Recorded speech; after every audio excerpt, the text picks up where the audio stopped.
zaki sannan tana da ɗaci, kamar a ce duniya ce na kwatance.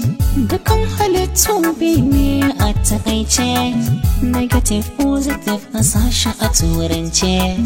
Ku buɗe kunnuwan ku za na fara zance, da zaki da ɗaci ita ma take soyayya.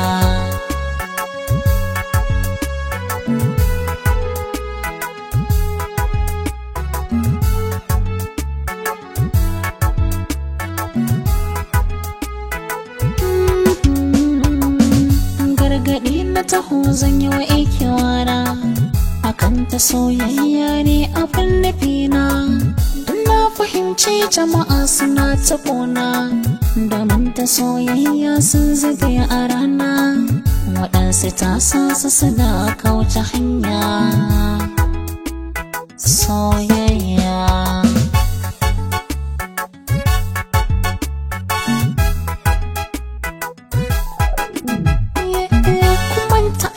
shine yake iyawa, akan ta soyayya kuke ta haukacewa.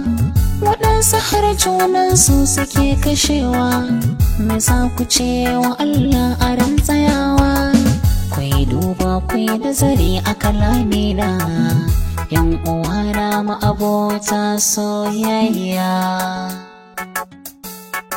Soyayya, soyayya.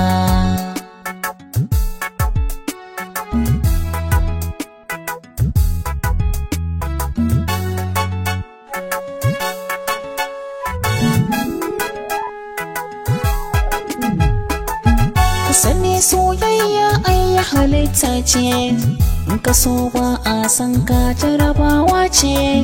Da sanin Allah shi yasa hakan ya kasance, komai wuya komai daɗi kar mu kauce. Mu ringa addu'a mu gode wa Allah, shi ne masanin sirri akan ta soyayya.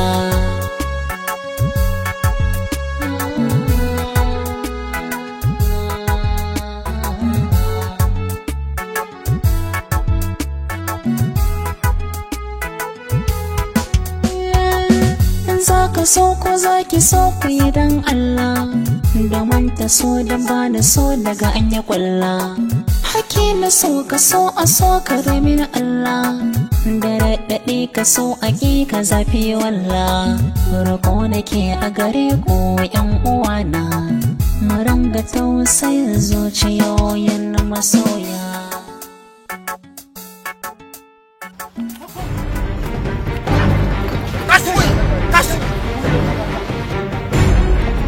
Gaban da ta hanyar kusa.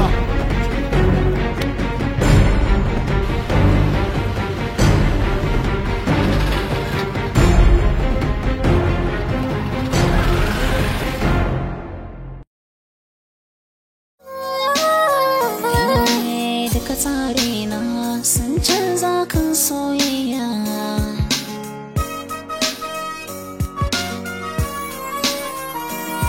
Maganar bambanci na yare mai kan hanya, maganar auren ya duba ake gidan tarbiyya.